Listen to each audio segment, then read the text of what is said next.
Morning.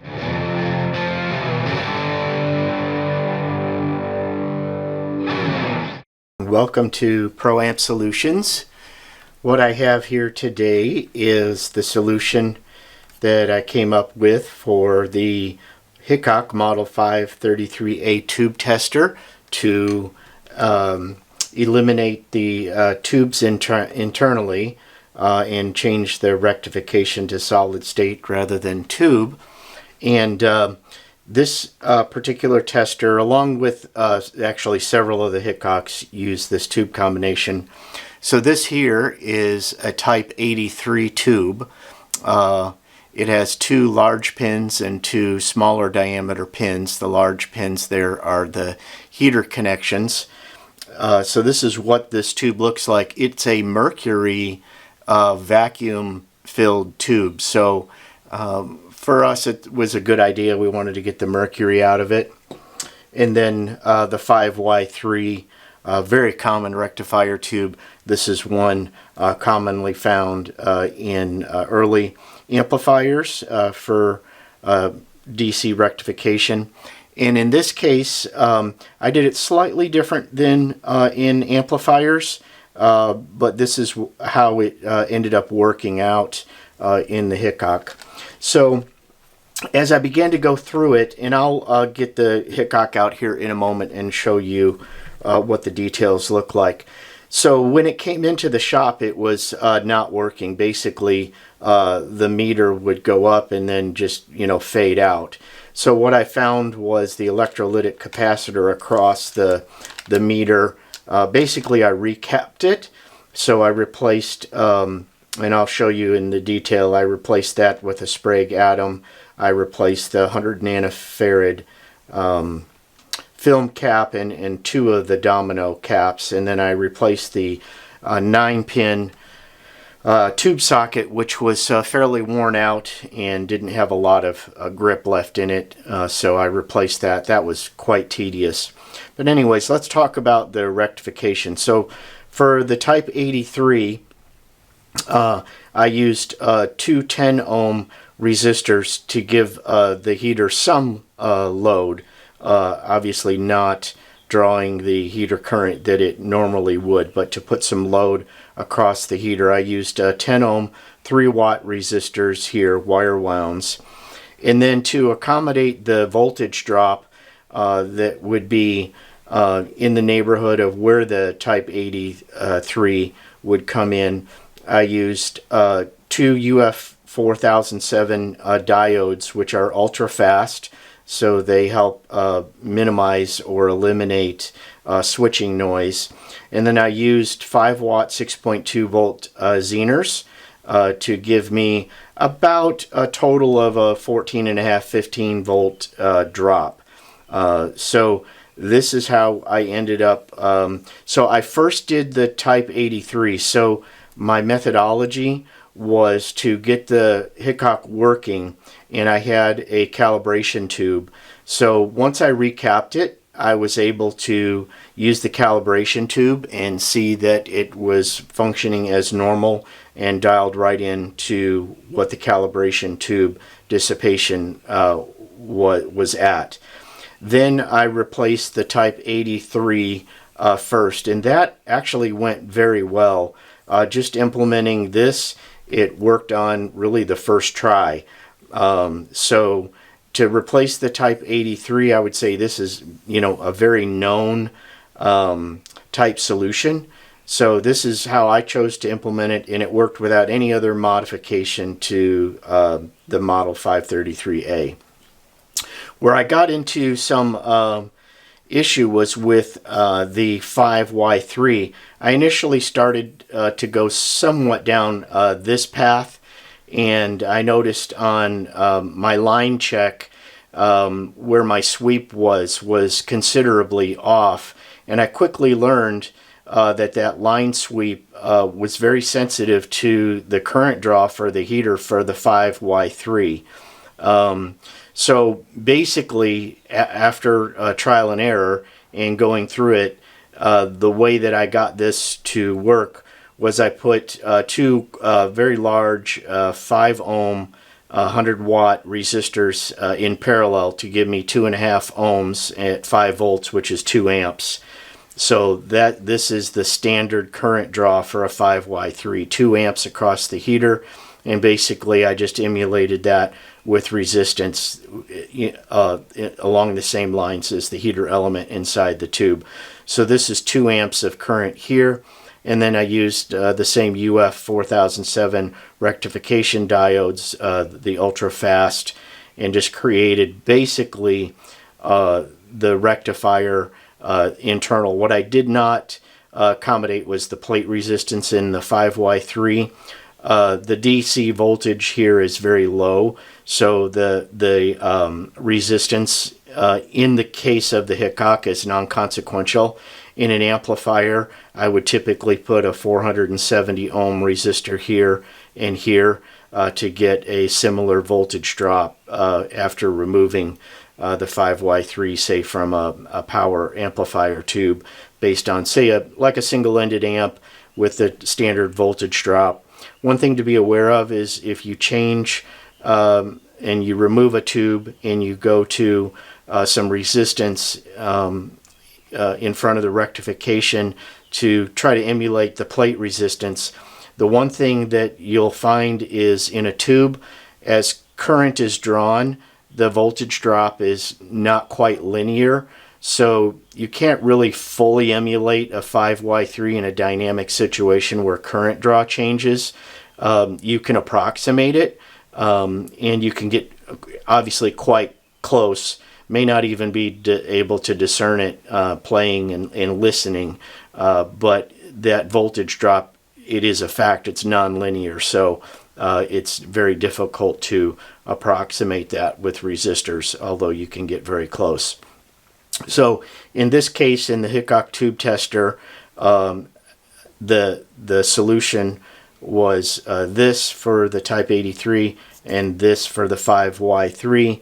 And after leaving the tube tester on for about 30 minutes, these get quite warm, but relatively speaking, they accommodate this well and run cool. This is actually 10 watts, so 2.5 ohms, 5 volts across 2.5 ohms is 10 watts.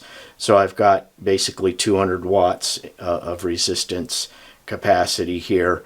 So it does run warm, but cool enough and doesn't generate too much heat. So this was my solution to replace those. And once this was done, my line test knob rotation was basically identical to where it was before the tubes were replaced, and my calibration tube dialed right in. So I did not have to make, I've seen others have to add resistance to the line coming in to the potentiometer for the line test adjustment, but I did not have to do that in this case. When I originally replaced the 5Y3, I did add resistance there as part of my trial and error to get the line test rotation and range closer to where it needed to be, but ultimately I just couldn't get it to calibrate. It did work, but I couldn't get it to calibrate like it needed to. So I removed that line resistance and went with this implementation in this case in these Hickok. And I think this would work just the same in the 539s. So I think it's a pretty elegant solution, and so now it is a solid state tube tester. So let me open up the Hickok and I'll show you what it looks like inside, how I implemented it, and what I had to replace to get this back in good working order. I'll be right back.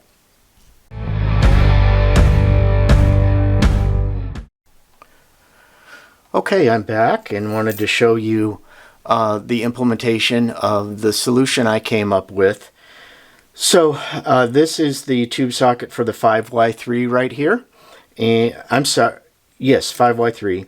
And so these are my two running here and here. These are my two UF 4007 silicon diodes in place.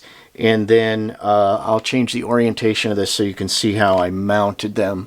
So I put two 5 ohm 100 watt resistors in parallel to give me a 2.5 ohm resistance to make the draw on the heater line the same as it was with the tube in it at 10 watts. So I use 16 AWG stranded cable so these don't get too hot. And then for the type 83, which is on this side, you can see the two large pins are on the bottom. That's the heater, and the smaller pin connections are sort of towards the top here. A little difficult to see, but these are my two 10 ohm 3 watt resistors that come up to the center here. And then in heat shrink, I have the UF 4007s and the 6.2 volt Zeners joining in the center there. So that's how I implemented the silicon solution to replace the Mercury Type 83 and the 5Y3 rectification tubes. On the meter itself, you can see I've installed a Sprague Atom 50 UF 50 volt cap. This was, I think, one of the main culprits why the meter stopped working. This Sprague had completely failed. It measured nanofarads on my ESR meter. I also replaced the 100 nanofarad Astron cap, and then there are two domino caps in this tube tester. This one here is it's a Cornell Doubler, and it is 2.7 nanofarads, and that's what you see right here. So I replaced that with a silver mica, and then there's one that goes to the, I believe it is, the noise test. One side of the noise test has this 470 picofarad silver mica, which was replaced. And then, of course, I replaced this 9-pin tube socket. Very tedious. There are 3 connections to most of these pins going all over this thing. I'll show you sort of what that looks like here. So you see the 9-pin socket replaced with all of its connections, and you can see that silver mica that, let's see, yeah, there's the other silver mica that I replaced. And then over here on this side, I used a this is a 716 type polypropylene film cap in that section. So let me put this back together. I also installed a grounded power cord on it and grounded it to the chassis. Let me install this, put it back in the chassis, and we'll show you how it operates.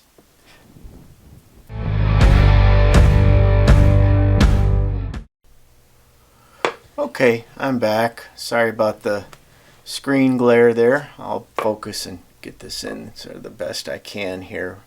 Okay, so I have the 6L6 calibration tube installed, and we can see that this is should come in at 5269. 5269. So that's what I have here, and my settings are J and R for the heater, then 5, 3, 4, 7, 2. My bias is set at 17, and my English is at 88. I have done the line adjustment, and I am dead center there. And let's see how this comes in, where it settles in.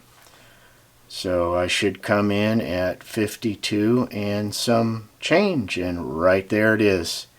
Just dead on. So right at the calibration mark, works flawlessly. And so yeah, success. And I'll show you in this case, let me move this up. I'll show you where my line adjustment knob is. So let me bring this down there. There's my rotation. So when I had this with the tubes in it, I would say my rotation was maybe 20 or 30% more, but maybe I can attribute that to some sort of tired rectifier tubes while it did work.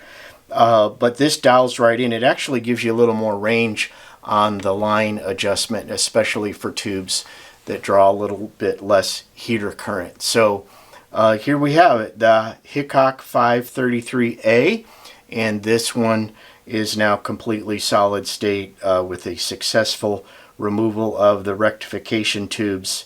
And yeah, I'm really happy. So I think this client's going to be really happy, and this new 9-pin here is really nice and tug and tight. And I've tested a few 9-pin tubes in here to validate that, and it works great. So yeah, very happy with it, and hope this helps others.